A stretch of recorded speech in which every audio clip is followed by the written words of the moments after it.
welcome back to San Antonio Home Sweet Home.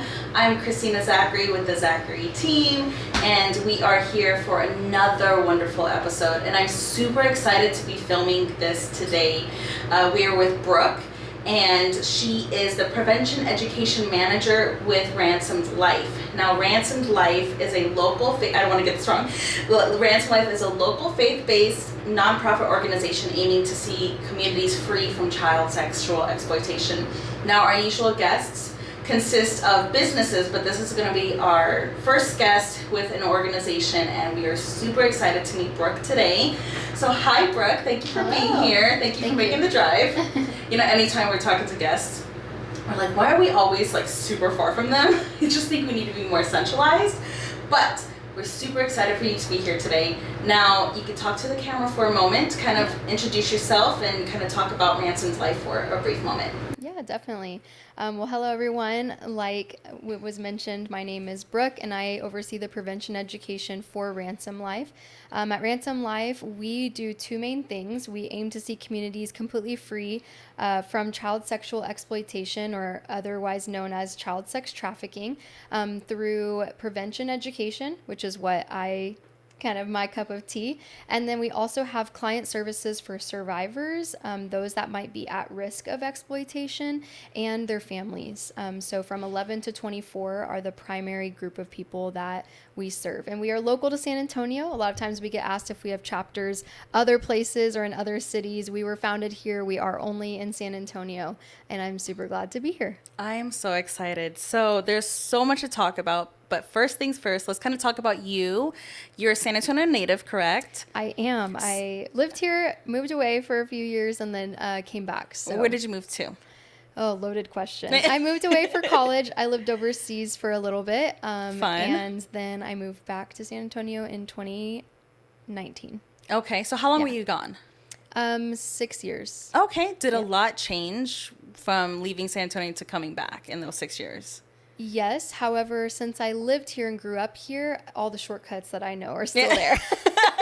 So I watched Culebra form into a superhighway. Yeah, right. I watched bridges be built, and now I currently watch 1604 and I-10 be built. It is so much fun watching it be built. Honestly, I can't, every single time like they make, progression, I'm like, yes, get it done. Thank you. Yes. So Can't wait till it looks like 281 though. Right. That is true.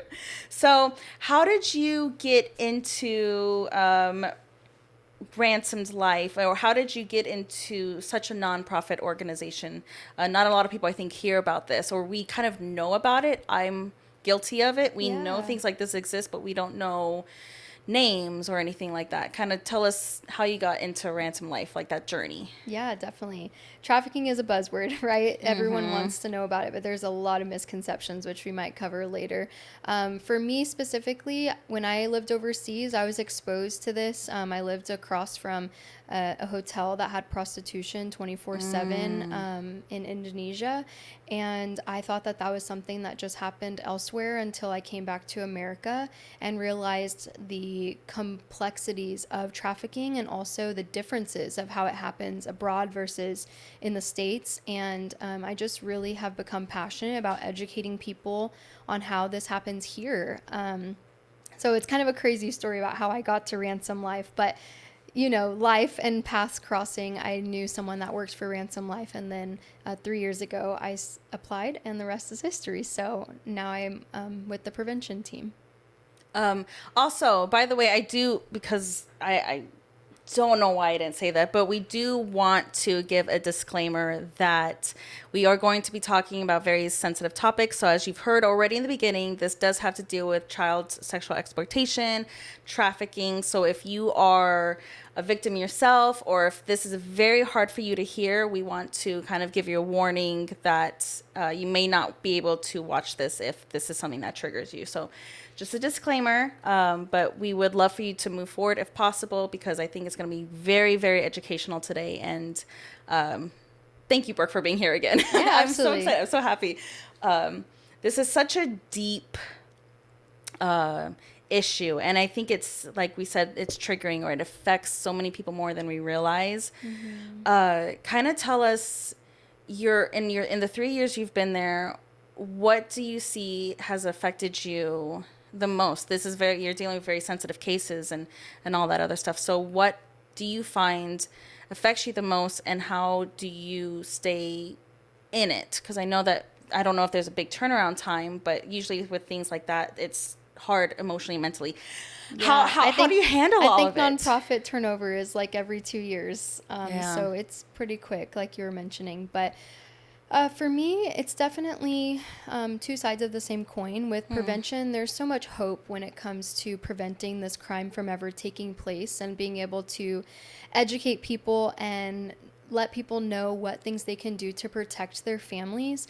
It is a hard time to be a parent. It's a hard time to be a teen. And so how can we bridge that gap? And instead of parents living in fear and being, super uptight and not giving their children the trust and the different freedoms that they want to give them out of fear, how can we empower them to be safe while online or out in the community or at school, and talk about the ways that they can be safe out in the community? So for me, one side of the coin is that prevention is just such a hidden gem. It's being able to educate people, and you never really know the impact of the education and how many people we're saving from something so traumatic that would take years and almost a lifetime to really unravel and uncover and heal from. It is possible, but it takes a lot of time, right? And a lot of effort and attention. On the other side of the coin, though, is whenever we do youth presentations and a child comes up and says that they either know they themselves have gone through this, or they know someone that is going through something that we've talked about. And those are those sobering moments and realities where not only were we not able to prevent that from taking place, but at least this child has language for the first time in their lives when they've probably felt very alone, and they felt like they were the only one that this happened to, or they were very scared to speak up. The amount of courage it takes to see them come forward.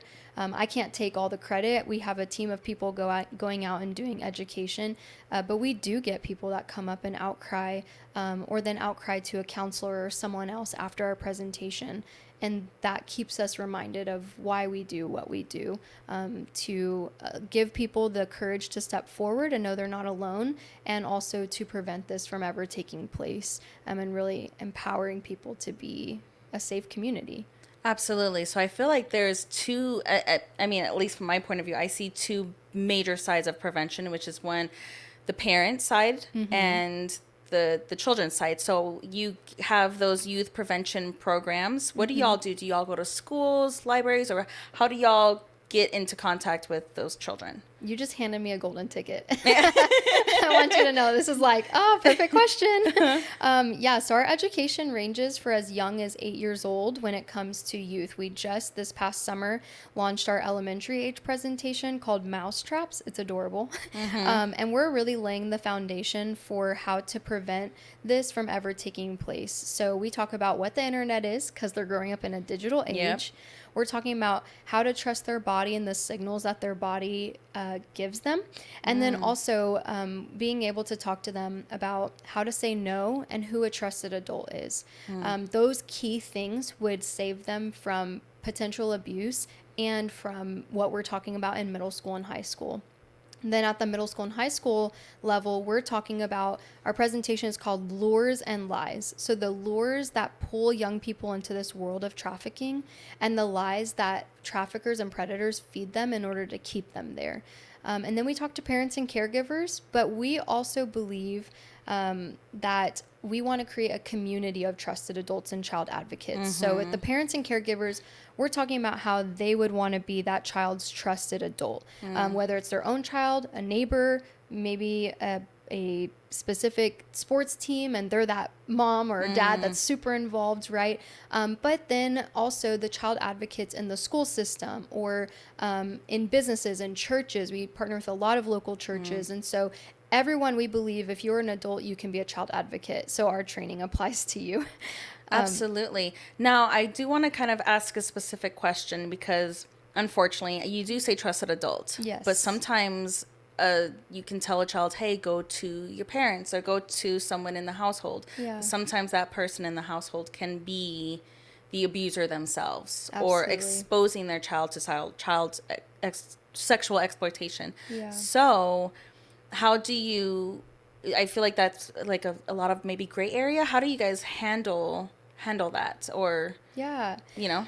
At the elementary age level, middle school, and high school level, we are really trying to help them understand who a trusted adult is and that it makes them feel safe. They are trustworthy, that they will help you, that they won't hurt you. So these really key things that when thinking about this person, that they should be able to, or we actually recommend anywhere between 1 and 5. So if it's not a parent or guardian, we hope it is, but we know the reality is that sometimes it isn't. Maybe it's an aunt or uncle, grandparent, coach, counselor, church member, pastor. It could be any of those people. And we also like to encourage people that a trusted adult doesn't have to have all the answers, but they certainly would have to be willing to help. And so if one adult doesn't believe you, keep speaking, because adults make mistakes too. Yeah. Keep talking and keep saying that you are being hurt or you have a reason to think that something is going on, and that they want to help you. That's what a good trusted adult does. And if someone's not doing that for you, maybe they're not your trusted adult.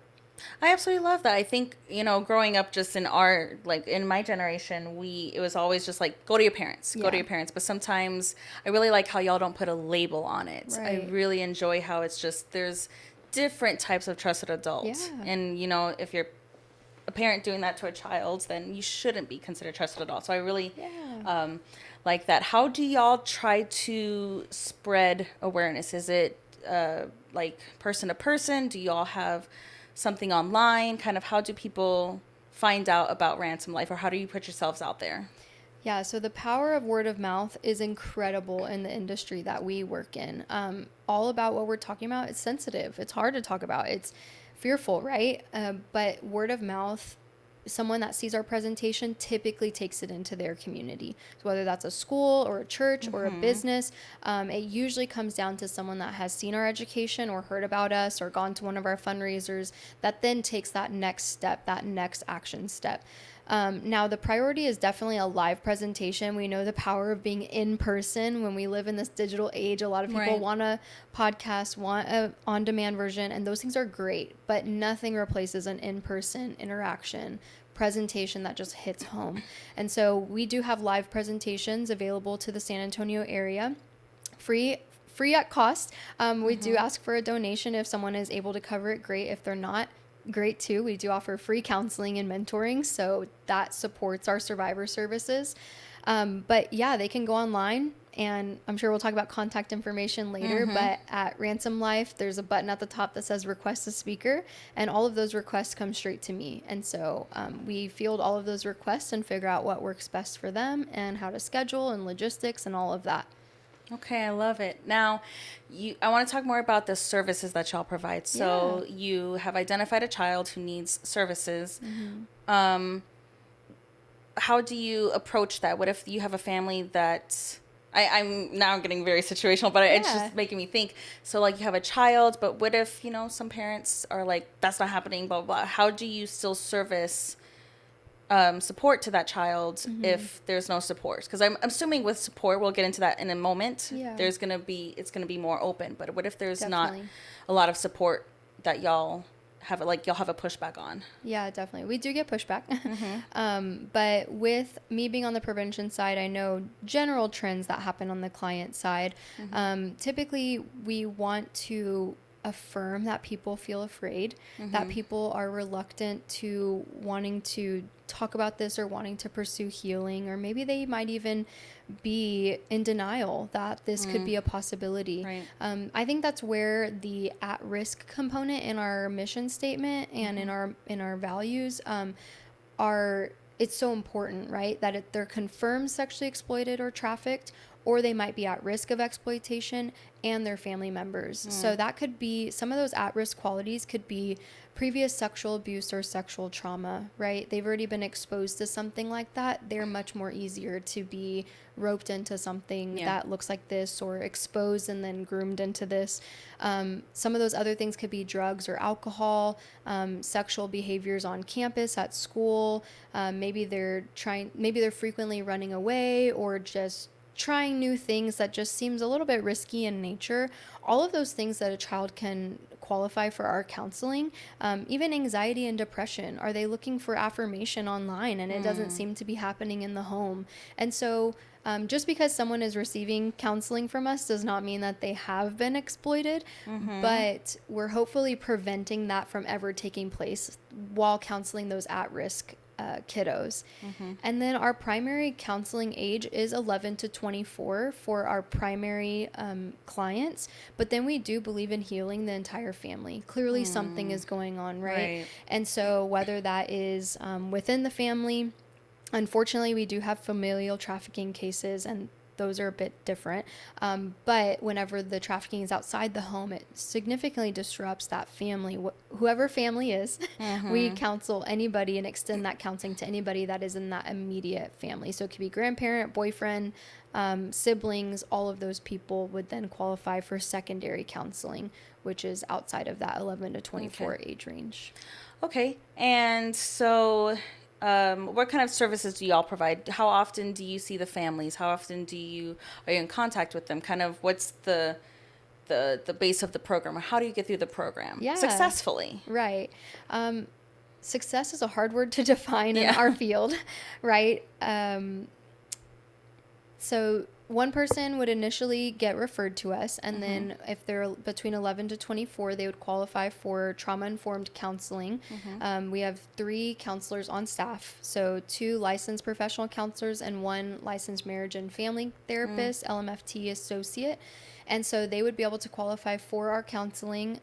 During COVID, we did shift to telehealth, and a lot of people have really benefited from this telehealth model. It has taken out the barrier of transportation, and sometimes they feel safer behind a screen just because of this digital age that, you know, and the sensitivity of the topic.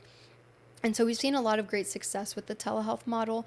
It is available for in-person counseling for a case-by-case basis as well.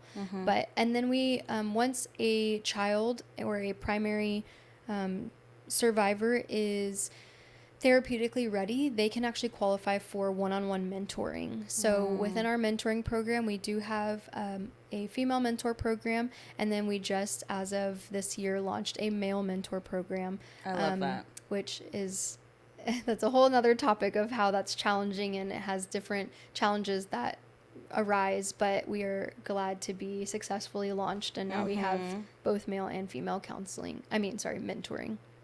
Okay. No, I really, really love that. Okay, because I was like, I thought of so many other things to ask, but I want to get to the next point that I was trying to get to as well. So we're saying a lot of like exploitation and trafficking. Yeah. And like you said in the very beginning, like it's like a broad word to describe something, and there's probably so many different components to it. So in y'all's eyes, what consists of exploitation and what consists of trafficking? Yeah, definitely. So the technical answer is, according to the Trafficking Victims Protection Act, or TVPA, that was a federal law that went into act in the year 2000, really put a definition for what a trafficking victim was for the first time. And it's a person induced to perform labor or a commercial sex act through force, fraud, or coercion. There's one disclaimer, though. Anybody under the age of 18 is automatically considered a victim because they do not have to prove force, fraud, or coercion, because there's not a legal ability to consent, especially within the commercial sex industry. Now, sex trafficking and exploitation, depending on where you're looking for definitions, can get a little blurry. But at Ransomed Life, we kind of focus on 3 main categories. Someone being physically sold for sex, and that is, you know, what people typically think sex in exchange for money. But it's really anything of value. So value could be money, food, drugs, clothing, shelter, alcohol. Really anything that sex is being exchanged for, anything of value, is going to be considered the commercial sex industry or sex trafficking. But then we also have sexually explicit businesses, so like an illicit massage parlor or a strip club, or anything that's like sexual in nature and it's like a business. And then we also have pornography, which can be produced both in person and online. So someone could be sending something and then that content could be distributed. Sometimes known as child pornography, but the more technical term is child sexual abuse material, or CSAM. So you'll often hear child pornography, but anytime a minor is involved in that, it would be considered child sexual abuse material. Okay. I haven't heard of that, but it's a much better word of describing it. Yeah, there's no such thing as child pornography because a child can't consent. Yeah. And I've always, the word porn or pornography is just distasteful. And I don't think I really, that's a good word. That's a good term to describe it. Now, so many places that I want to go. So, over 18, I want to get on topic for that real quick. Of course, anybody over 18 as well can be affected by exploitation or trafficking. And I think a lot of people can have that negative mindset of, well, they're an adult, they're asking for it, they knew what they were doing going into it. I really appreciate how y'all help men and women over 18 with issues like this. So what's y'all's approach after they're 18, and how is there a different also way to prevent it or education on it? Does that change when the person's over 18? Yeah, good question. So I'll talk about the education first and then talk about the client services side. As far as the education, we do educate on child sex trafficking and the grooming process and kind of what takes place in order for a child to enter into this. But I do, to the best of my ability, especially when talking to that college age range or even adults that maybe have experienced this currently or in previous occurrences in their life, that they know that these tactics are the same across the board. It's just that children are typically easier to be groomed because they're more naive. Vulnerable. They're more vulnerable. And that's why a predator goes after a child, because they like the naivety. They like the ability to, they're easy. And that is so unfortunate to say, which is why we need child advocates. As far as the client side, we do have people that come to us in that 18 to 24 age range as a primary client, but we do also have those that came to us as a teen, and then as of this year or last year, I can't remember when we increased the age range, but it was recent. So because we had more of a demand of people coming back to us and actually asking for our counseling, that were in that 18 to 24 age range, because now they're getting to the point where their trauma is affecting their adulthood. And they want to heal personally. They want to go through this. They're ready to do the work. They're a little bit more mature. They're maybe even starting their own families. And so all of those things factor into that 18 to 24 age range, which is often called transitional youth, because they're in the middle of transitioning from childhood into adulthood, but on paper they're an adult at 18, but we all know that you're barely on your feet by 25. Let's be honest. You're still growing. You still feel like a baby. No, I really like how y'all are recognizing that. I think it's so crucial, and as the brain is getting close to being finished being developed, I think that a lot of times possible high interest of personal experience, things sometimes don't kick in, or you don't really realize something until you're much older. And it's so easy for that age group and that age group of people to feel, like they're alone. And especially... And I'll add one more thing. It is not uncommon for a child to be groomed, but wait until they're 18 to actually move into the industry, because now they're a legal adult. And so there are times that grooming takes place in those earlier years, and then they wait until they're older. Or they were exploited when they were younger, and the exploitation doesn't stop. It continues into adulthood. So we found that an 18 hard and fast cutoff was not servicing our clients to the best of our ability. Oh, I love that. Now, let's talk a little bit about technology. I think technology has been, of course, great for many things. So with where we're at today with social media and communication, but I think it also has a huge drawback to it, a huge negative prospecting, I guess, if you want to call it that, with it. So of course, I think before the internet, accessibility was more limited. Right. Obviously, you had to probably do more in person in order to capture a child, so to speak.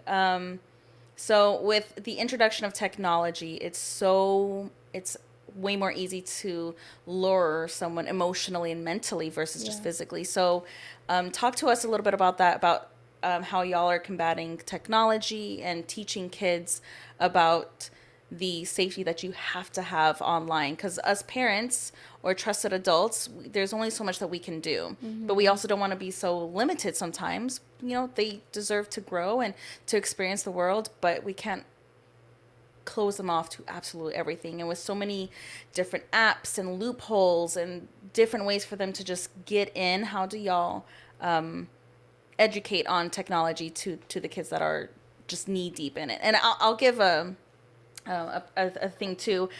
We have an 18-year-old, but he's very open with us, very, very open. And he's been talking to us since I think 14. And that's when he started to, not from other people, but just things started to come into his feed online from friends, or just the conversations about it was way more intense than when we started experiencing the internet. So how do y'all get to kids like him that are experiencing it it's in their face? Right. Yeah, that's a loaded question. Yeah. Technology is a double-edged sword, right? There is so much good to it, but we live in a time where we are more connected than ever, but we are more disconnected than ever. Yeah. There has been a lost art of relationships and those in-person, true quality relationships, and it's impacted schools, it's impacted families, it's impacted parenting. And so there's so much I could say. If you could narrow down like where specifically you want me to go, because you had a broad, so I could talk about from the parent perspective, I could talk about from the youth perspective and what they're being exposed to. I guess from a parent perspective, how can we educate our children? We want them to obviously have a very open communication with us. So how can we? And I think a lot of kids sometimes they freeze because they're like, oh my God, they're parents, or they're gonna scold me, they're gonna make me, and I didn't bring this on to myself, or something like that. They're gonna feel like they can't talk to us or a trusted adult. Right. So how can we help them be like, hey, no judgment, or come to me? How do we foster that sort of open relationship? Yeah, I would say first and foremost, it's an ongoing conversation. This is not a one-time conversation. All right, I checked the box. We're good to go. Nothing is ever going to happen. Unfortunately, I typically say it's not an if, it's a when, that they will be exposed to child sexual abuse material. They will be approached by a predator online, or someone that is asking them for things or trying to engage with them through the DMs or through gaming, and then they try to take it offline. Right. And sometimes it's people that they know, and sometimes it's people that they don't know. It could be like family, friends, and other people that are interacting with them online, but then it could also be people that they don't know, and it's predators that used to hang out in malls and parks, but where are young people at now? They're online. And if they're online, they're accessible. And if they're accessible, they're a potential victim. So I know that can invoke a lot of fear, right? But being able to, we can't be everywhere all the time. We're working parents, working adults. As great as remote monitoring tools are and different things that can flag things, 100% do those things. But conversations is so critical over the remote monitoring and stuff, because kids are going to find a way around, or they're going to use another kid's phone, or they're going to find a loophole and figure out how to have an app that hides the other app, and then you don't get notified, or they have vanish mode where it deletes on Instagram, or they have different things that prevent them from exposing these things to their parents, right? But through this ongoing conversation, they're able to build up that trust and build up that rapport. And if it feels awkward to talk about them, talk about a friend. Hey, have you heard anything at school what's circling at school? What are the rumors? Has there been any nudes that have circled that you've heard about? Oh my gosh, Mom, why would you ever ask that? Well, I'm curious, like, is that something that your school is, have you heard of that happening? Has it gone around the locker room, or has it gone through the hallways? Or, because that's so common. Oftentimes a nude or something sexually explicit in nature, we haven't even talked about what kids are posting that invite this behavior.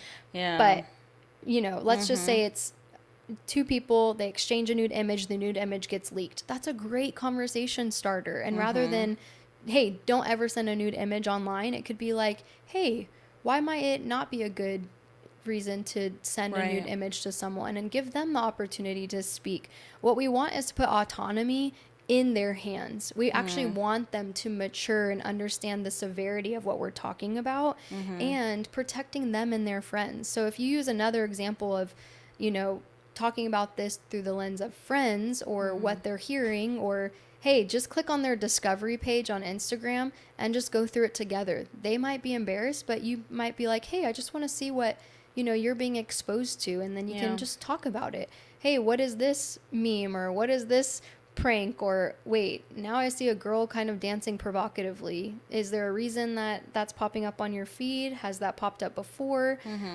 Just different things that you can have an ongoing conversation. And don't underestimate the car, because you're not making eye contact and you're locked in the same place for a period of time. Car conversations they're the best. Yeah. You'd be like, oh, take the long way home. Exactly. So as far as that's the parent side. So as far as the a child's side is, are there any key features that they should be looking out for, or what should they be? Is there a way to help them avoid something, or how do y'all go about that? Yeah. So I would say a really critical thing is to be aware of what they're posting. And this goes for parents or kids. Being aware of what they're posting is so critical, that we live in a day and age where anything can be used against you, whether that's artificial intelligence, a predator looking at your page and seeing everything that you do. Just look at your page and realize, are you posting where you actually are at? Are you posting, is the child's location feature on Snapchat or Be Real, or these different apps that have location access, where how many of their friends have their location at all times? And then they could easily be talking to someone else and someone asks for their location, and they can tell them exactly where they are down to the house, like if they zoom in, right?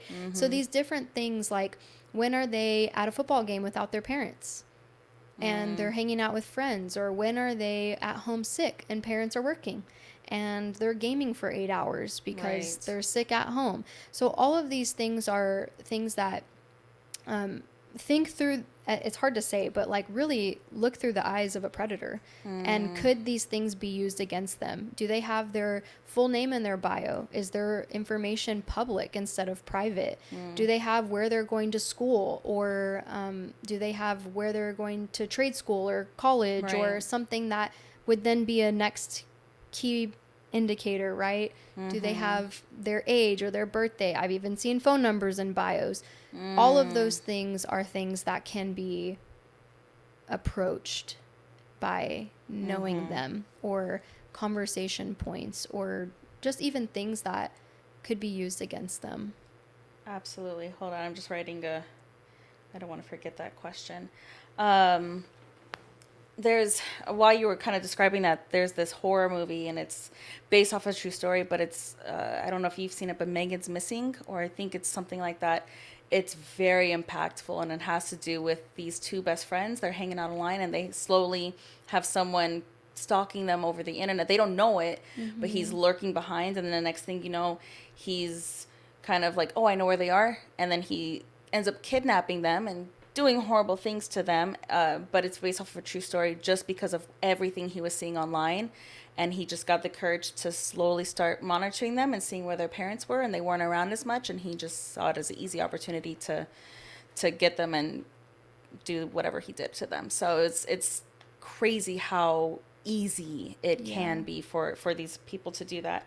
I want to go into kind of, I know you said you were exposed to it abroad and the States, and I think it's such a difficult subject to talk about and to think about, and especially if you have your own children. But tell me a little bit about if you know, like some stats about San Antonio. I think everybody just wants to. San Antonio is a beautiful, thriving, wonderful city with so many good people in it. But there's also sex offenders everywhere, and there's also just people everywhere that are just advantageous to this. Yeah. So kind of talk to me a little bit about San Antonio and the issues that it has with this exploitation issue. Yeah, definitely. So with cities come more resources, right? And with more resources come more people outcrying, and so higher rates. Okay. So as much as this is quote unquote a city issue, that is true to a degree. But I know that a lot of times people think like, oh, there's main corridors that go through San Antonio, or it leads to other big cities. And that can be true to a certain degree. But really the biggest difference is that most people think it is abduction. And really what this is in this crime in America is seduction. That people don't, they don't have to be abducted when they can seduce someone and everything happens willingly. Yeah. They're manipulated, so the willingness is a lot different, but it might be introducing them, and technology, unfortunately, is such a gateway to this process to be continued, whether they met online and it stays online, or whether it's an in-person relationship and it's maintained online, and any variation of that kind of on a spectrum. But as far as statistics, this is such a hidden crime that we don't know what we don't know. At Ransomed Life, we have a news story page with all of our news stories that we've gone through the past years. And on our No Child Sold campaign page, you'll see this map that we have of San Antonio and the survivors that we have personally served. So we're not taking, survivors from other organizations. We're talking about the people that we have personally served. And each of those hearts, you can see that they're all over San Antonio. They're of the zip code that survivor has lived in. And some of them have been physically sold for sex, and some of them have been exploited through pornography or online exploitation. And so you can see that this doesn't happen in one area of town or to one group of people, that this is something that happens all over town. This is not a border issue, although there is 100% an issue happening at the border, not to say trafficking is not happening there. But this is happening in our community. All of our clients at Ransomed Life are American citizens. This is not something else happening, somewhere else. This is happening here in our community, and our clients are here in our community. I really like where that was leading to, because I wanted to start talking about misinformation. And I think it can be such a judgmental kind of thought to be like, oh, well, this only happens to the poor people, if they wanted to say like that, the poor people of San Antonio or the South Side, or this doesn't happen in the North Side. We all talk, we're all communicative, we're all friendly, and we have money, So I think I really talk to me a little bit about the misinformation about the specific location in San Antonio, because I'm sure y'all have some on the South Side, but y'all also have, I think, cases downtown, West Side, North Side, probably even the Dominion, which is a very affluent area, or the Pearl. So kind of talk a little bit about the geography of San Antonio and where places are affected. Yeah, definitely. We have hearts all over. We have hearts in North San Antonio and South San Antonio, East, West, Bernie, those different communities. And one thing is that there are targets and vulnerabilities in every demographic. This is a crime that does not discriminate against age, race, socioeconomic background, etc. What they capitalize on is who is willing. And some of that might be lower income communities, where they can offer them a better life. They can offer them financial assistance. They can offer them a romantic partner or a father figure or a mentor, and show them the ropes, show them the way of life. But then with those affluent communities too, they can target them. And it's hard to say this explicitly, but sometimes someone that comes from more has even more to lose, because they have more opportunity on the line, whereas someone that hasn't had anything almost honestly feels like, what more could happen? I've already lost everything. Ouch. And so the threat to keep it quiet and the threat to keep it hush-hush and not say something and suffer in silence is actually far greater in affluent communities, because they have so much more to lose. And we haven't even talked about financial sextortion. Sextortion is that is a threat to expose a sexual image or video that has gotten out for them. And financial sextortion specifically targets affluent communities because they know money is there. And so that is just another layer. That's another layer of exploitation that's happening in addition to all the other things that we've talked about. Yeah. Now, that's a lot of the misinformation. So, in regards to you guys are working a case or you are working with a child, how do y'all do y'all have any involvement with the police? Yeah, great question. One other thing about misinformation is that oftentimes people think that they get taken or abducted, and that's not the case, right? I talked about that a little bit earlier, that it's not abduction, it's seduction. And most kids, according to the National Center for Missing and Exploited Children, NCMEC, go willingly with someone that they know or that they think they know and think that they can trust.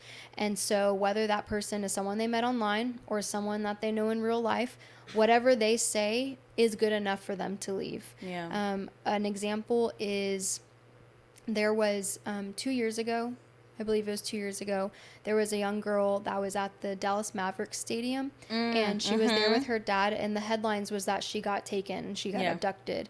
But the video footage is that she left willingly. Like in the airport, she was walking next to the person, and they just looked like they were having, was it that one? They were having regular conversation? No. That's very similar to another story then. Yeah, it looks like an airport, but she was very cordially walking away from the stadium. She ended up going out to their car, and then they took her elsewhere, and then she was trafficked and found in Oklahoma. So the point is that she left willingly, though, with someone that she thought she could trust them. And there's more details that have come out on that story. I haven't read all of it to a T to be able to say it with confidence that this is exactly what happened. But I do know that she left her phone, wallet, and keys, or phone, wallet, and all identification with her dad at the seat. At the game whenever she went to the restroom. And so whatever they promised or whatever they said was trusting and good enough for her to willingly go. And then she left. And unfortunately, in San Antonio specifically, there is such a rise of missing teens and teens that leave willingly, whether that's problems at home and then they run away, or people that they have relationships with and they convince them to leave. And so understanding that this could happen to your community is so critical. And people think this won't happen to my community until it does. And that would be the worst case scenario, that there's so much that can happen between now and then, right, that you could prevent this crime from taking place. So speaking of law enforcement, yes, we do work with Bexar County Sheriff Javier Salazar and their team at the Bexar County Sheriff's Office, and then we also have partnerships with FBI, the Child Sexual Exploitation Task Force, and we work closely with the FBI and then also SAPD. We're locally in San Antonio, so those are pretty much the groups that we work with, but as we branch out and get more familiar with other smaller towns around us, we'll partner with local agencies. But for the most part, we're with local law enforcement here. That's amazing. I wanted to kind of revert back because you mentioned it a little bit, how y'all just had the introduction of males. What prompted that? I think it's so beneficial. I think a lot of, and unfortunately you hear a lot of men, they have to just suppress their feelings or suppress this and suppress that, and they can't. I think they just get harsher punishment for certain things or harsher judgment in regards to anything like sexual based. So what prompted that? And I'm assuming that y'all have issues that are different than handling women and girls. So kind of talk a little bit about that. Yeah, since I'm not on the client side, I can talk like broadly about that. I do know that it's less likely for a male to outcry than a female to outcry.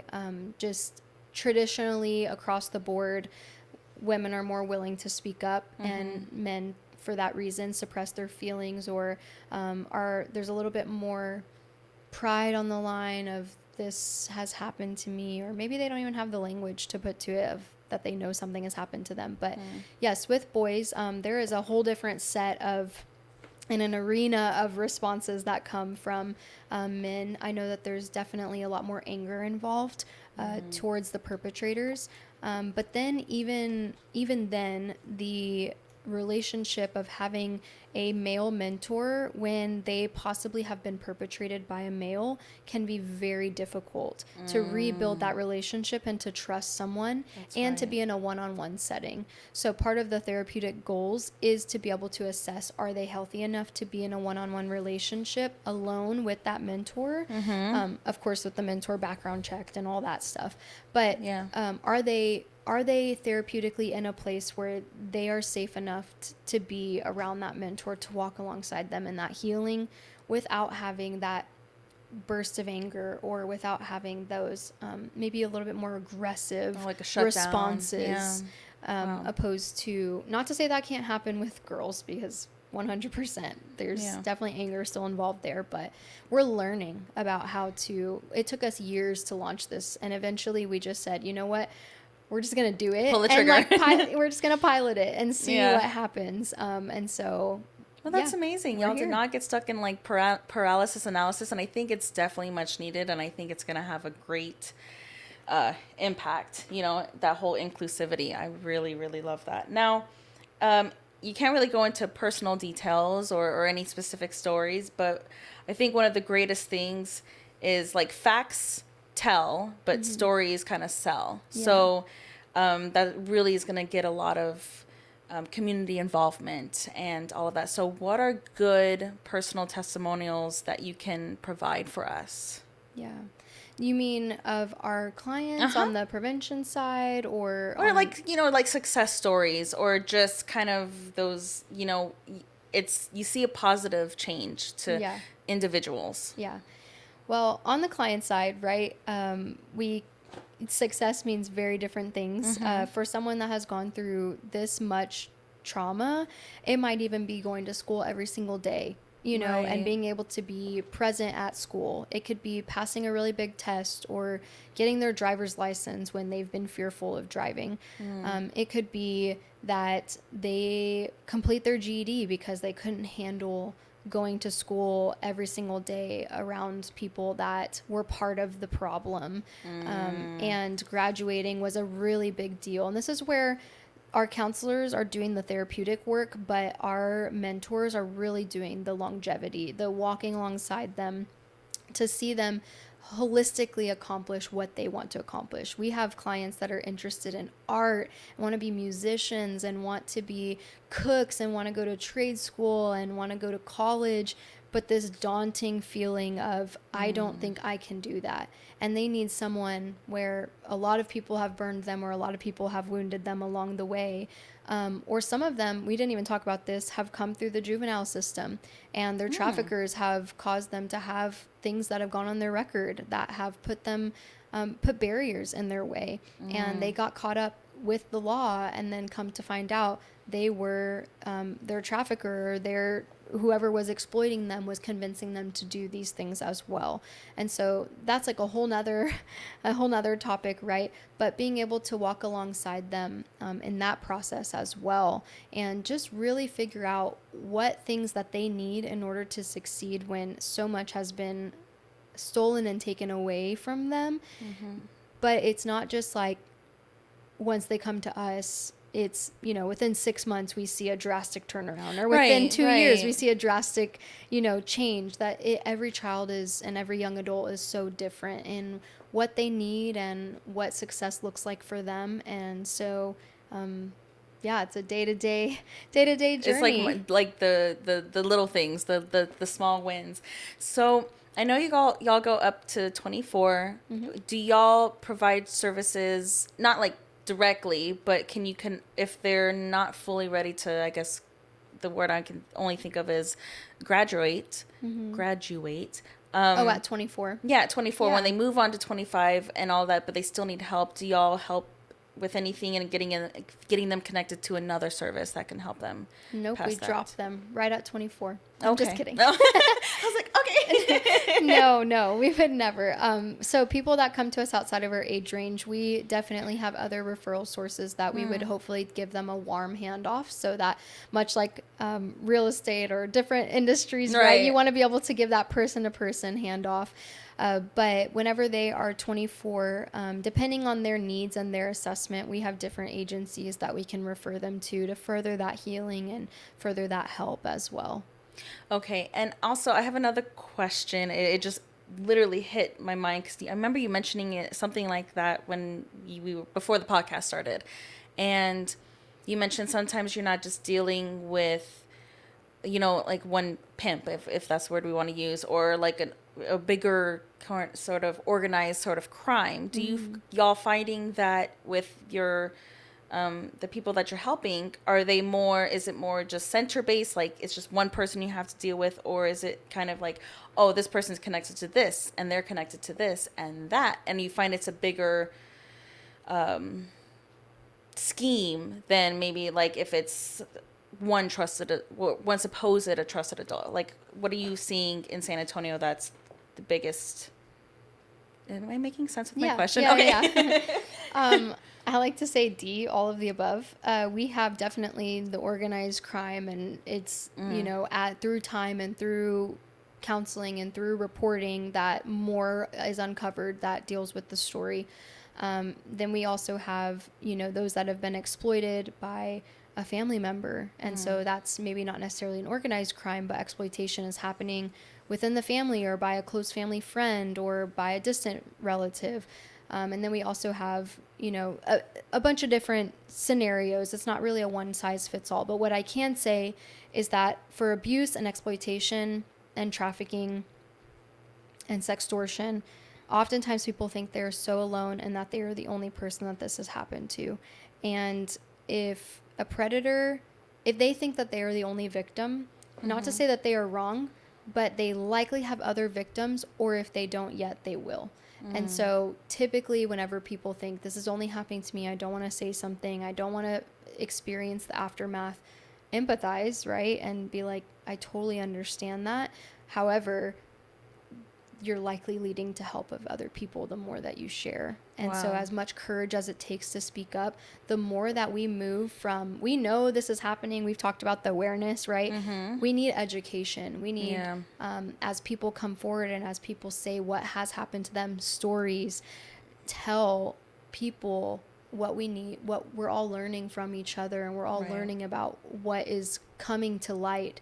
And I think we're really living in a time of like mental revolution, because like mental health is so prioritized now that so many people are coming forward because for the first time they're being heard in years and years and years.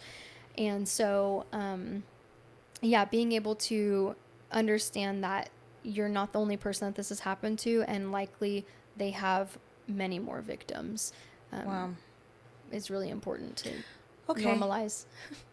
Wow.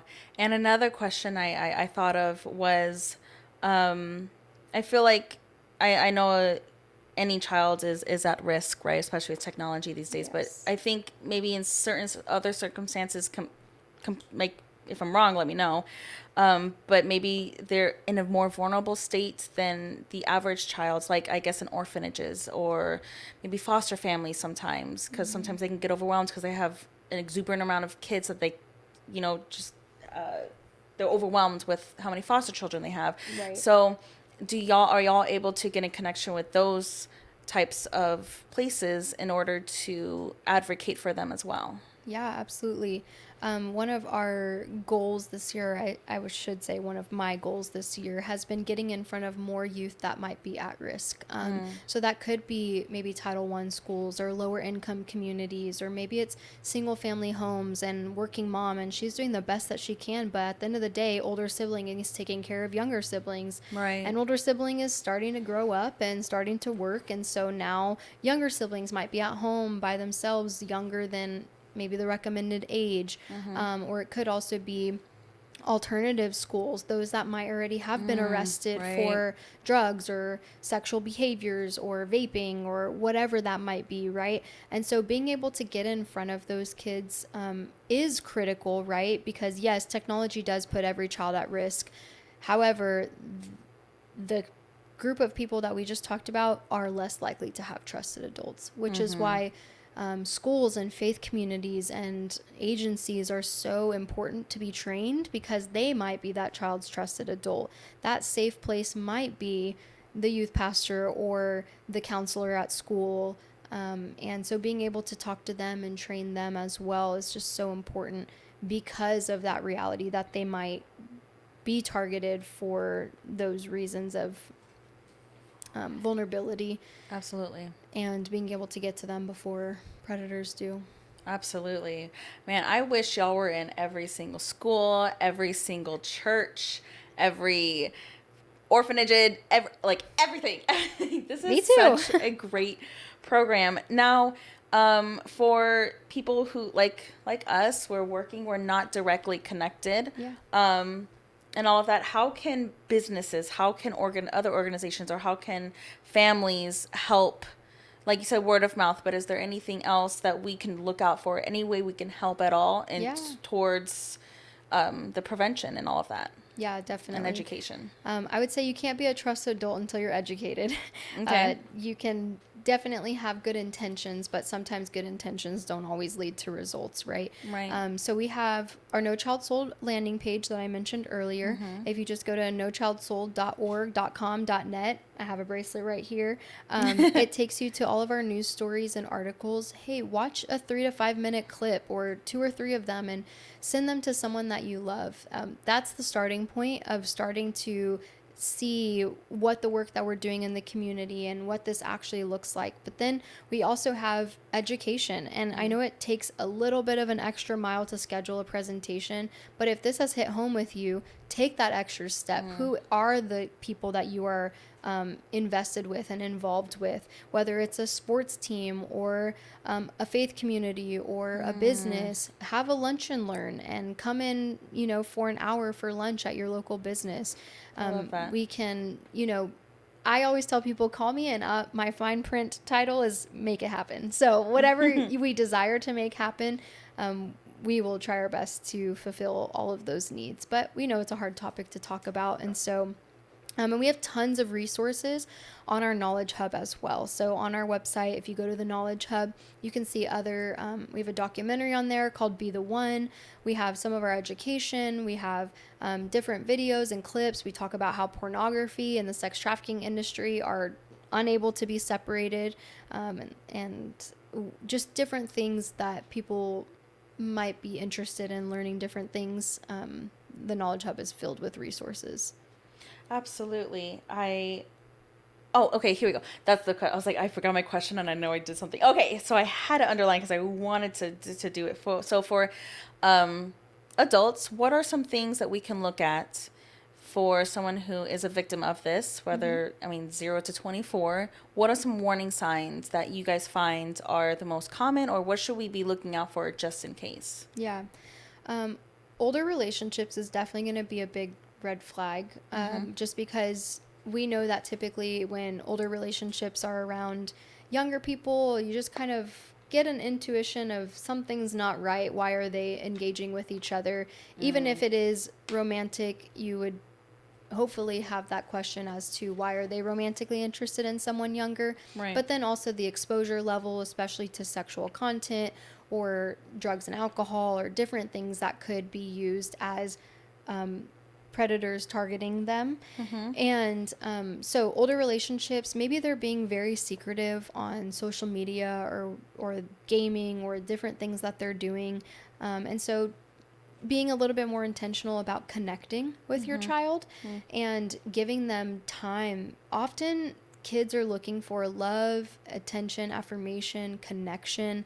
And if they're not getting that at home, then they're likely getting it online or at school. Right. And there's a healthy amount of that. And then you ultimately want to be that person that gives that to them. Absolutely. And so taking the time to be able to connect with your child, but if they're being secretive about social media and relationships online, or maybe they have multiple accounts and they're engaging with different people on different accounts. I know spam accounts are trendy among the youth right now. It's like, why do you have 3 different Instagrams? And I know. And then also being able to, maybe they were interested in soccer, but then all of a sudden they're super uninterested in soccer. Or maybe grades drop and math used to be their favorite, and now they're just completely uninterested in math, and they're forgetting homework and work schedule and things that they maybe used to be more on top of. It doesn't mean that someone is being trafficked, but it definitely means that something more is going on. Yeah. And so,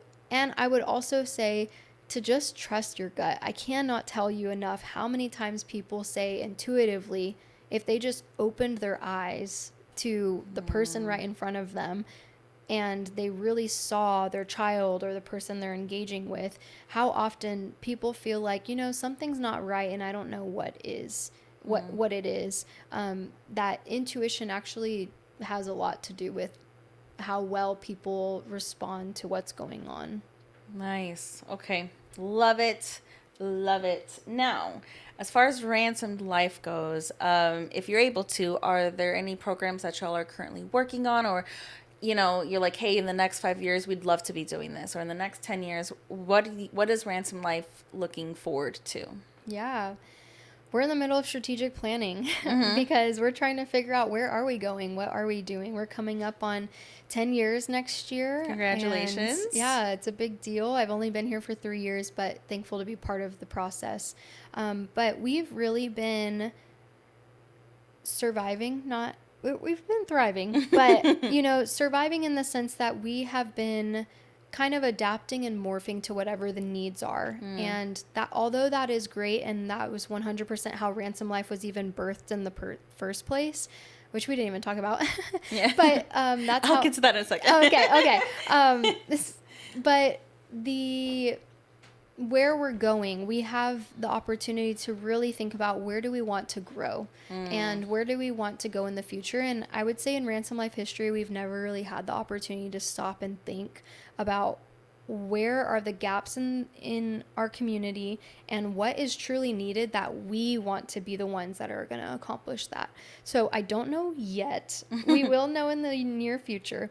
As far as with schools in San Antonio, 100%, I'm always like, yes, get me in front of district personnel or counselors, talking to them. We want to be in every single school district in and around San Antonio, and we're slowly working at doing that. Schools is a beast. San Antonio has so many schools. Yeah. But also just expanding, whether that's client services or prevention, or just figuring out where we need to go.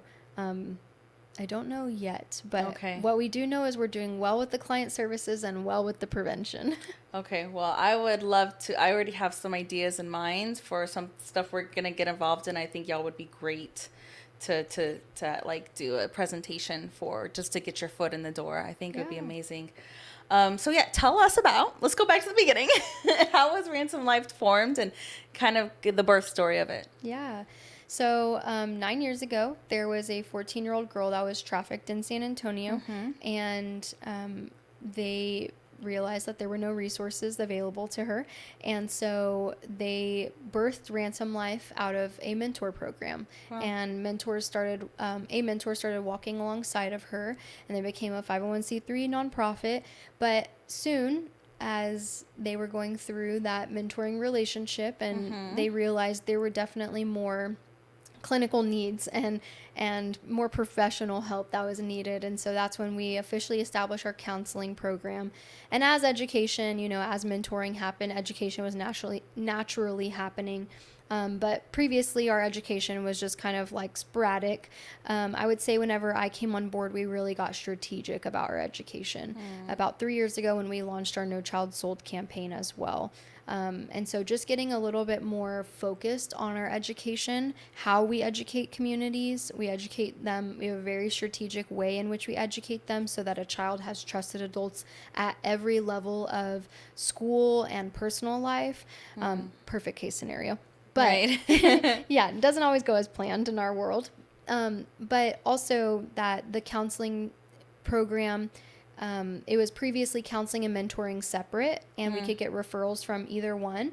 But the mentoring is now tucked underneath our counseling. So once a child is therapeutically ready, they can get one-on-one mentoring. Previously, it was separate, so they could get referred for either one or be in both programs. So now it's kind of like a gradual, not graduation, but once they're therapeutically ready, they would get a mentor. So that's kind of how it's morphed over the years.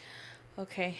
Wow. I love it. I have another question. It might be silly, but are y'all also connected to hospitals? Because I know that with certain ages or certain things that injuries can happen. Yeah. Are y'all also in connection with hospitals as well?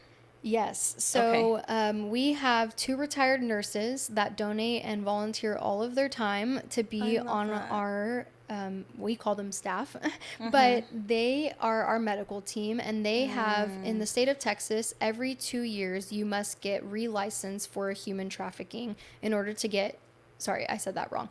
You must get a human trafficking training in order to renew your license. So in the state of Texas, that happens every 2 years. That's good to know. I didn't know that. We are one of the state-approved providers. One of our biggest partnerships is MD Anderson, and so we are in their portfolio, or I don't know the correct terminology, but we're in their platform to be able to train their medical professionals as well. But we're also in much smaller organizations, PA associations, lots of nursing, lots of region service centers, which if you're not in the school system, that's the district above district that helps districts stay connected. Okay. So we do a lot on the medical side as well. Wow. I'm glad I asked that question. Yeah. Okay, so we're getting close to the end. I do want to end on a positive note, but I want to know, how can people get involved? Can we donate? What can we all do to help Ransomed Life?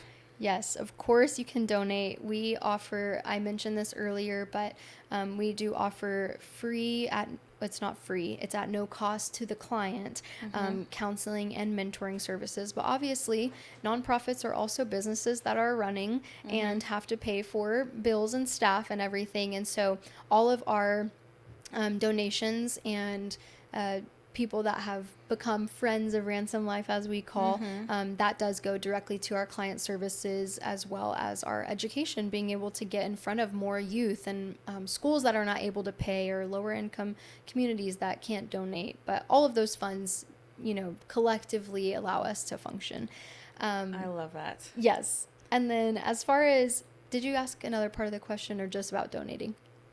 How can we get involved? How get can involved? We help? Yeah. So we are volunteer run as well on the mentoring side and the education side. So all of our presenters are volunteers right now. I don't know if that's going to be, forever, but as we grow and as demands grow, we'll evaluate if we need to have some more staff involved.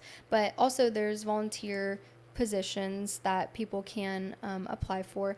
But if you were to walk away and say, I'm going to do one thing, it would be, do not underestimate what you've learned today is for someone else in your life. And be that trusted adult, like we've talked about, for your child or for the children in your community. But also take an hour, put your phone down, turn off the TV, do something to educate yourself just a little bit more, so that you can truly see the person that's in front of you. And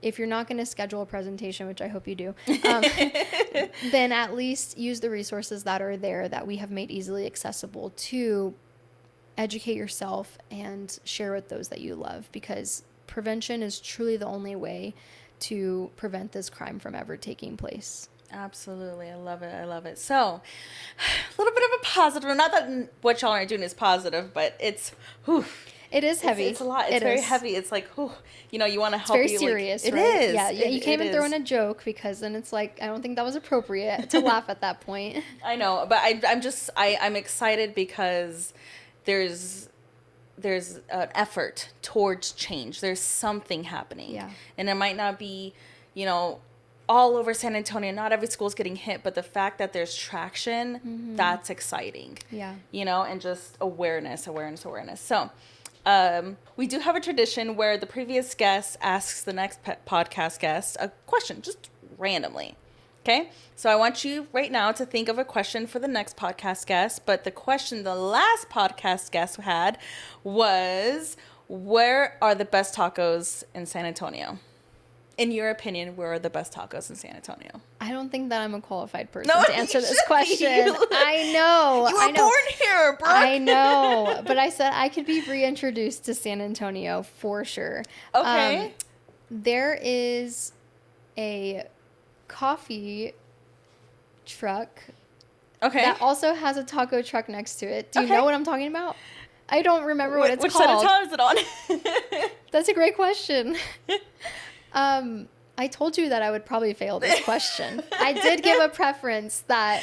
Yeah. I did preface that was going to be the case. There's a food truck somewhere here in San Antonio with a coffee truck next to it. Yes, and it's like a group of different food trucks, and then there's a taco truck, and that taco truck is phenomenal. But I can't remember what the taco truck is called, and I also can't remember what the coffee truck is called. Yeah, if you know, leave a comment below. Drop it in the comments. Help me out, please. Well, how about, do you know what's around it? Like, women tend to think of, like, landmarks. There's a gas station across from it, and it's along the highway. Which highway? I don't remember where I was. I'm not directionally challenged, but in this very moment I am. Okay. So somewhere near a highway, gas station, food truck, and taco truck, where it's you might be thinking of UTSA. There's a lot. No, it's not over there. I can eliminate. Okay. I can eliminate at where it is. It's kind of near the airport. Ooh, kind of. Okay.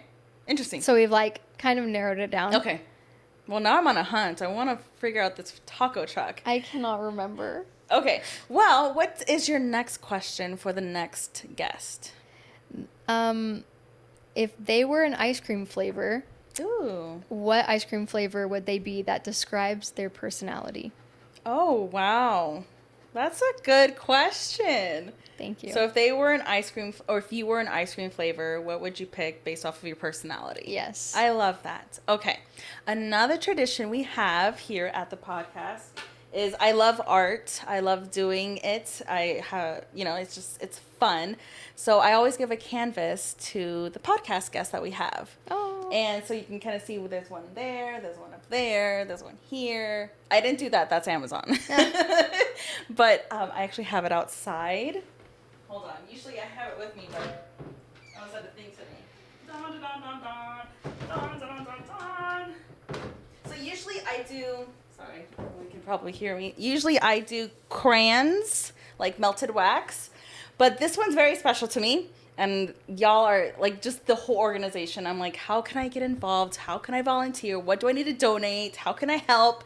I think it's just perfect for Ransomed Life. So this is food coloring and paint. But here you go. So you can put it wherever you'd like, in your house, in... Hold on. Here's our business card as well. Oh, thank you. We always have to do a plug. Here it is, in case people want to see it. But yeah. Thank you so much. Thank you for coming all this way for not just the travel, but also your time. But I think now is the perfect time for you to take a look at the white phone, Gabriel's phone, and just take it away. Who are you again? How can they get in touch? And how they can help. Yeah. So I'm Brooke with Ransomed Life. I oversee the prevention education team. If you want to get connected to Ransomed Life, you can go straight to our website. It's kind of long, fair warning. But www.ransomedlifetexas.org, or you can call our direct line, 210-514-4384. I think I got that right. In case I didn't, Google it. But you can also just leave a voicemail and ask whether you're wanting information about client services or about our education. All of those education questions will come to me, but we'll be able to field you in the right direction. And if you have any questions at all, just reach out. We're very relationships based, and we want to help our community in any way that we can. So if we don't have the answer, we will get the right answer for you. And yeah, thanks for having me on the show today. Well, thank you, Brooke. And you've been amazing. You've been a wonderful guest. So thank you again. And all of the information is also going to be down below in the description. So take a look at that just in case you weren't able to jot all of this down. But lastly, I'm Christina Zachary with the Zachary team. And Gabriel and I are brokered by Keller Williams Portfolio.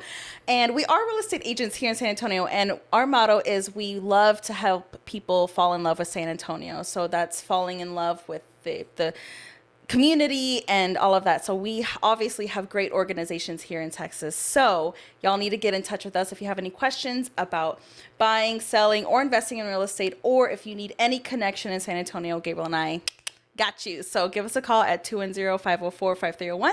If you have any questions, also our website is www.gabrielandchristina.com. Thank you so much for listening and watching, and we will see you guys on the next one. Bye.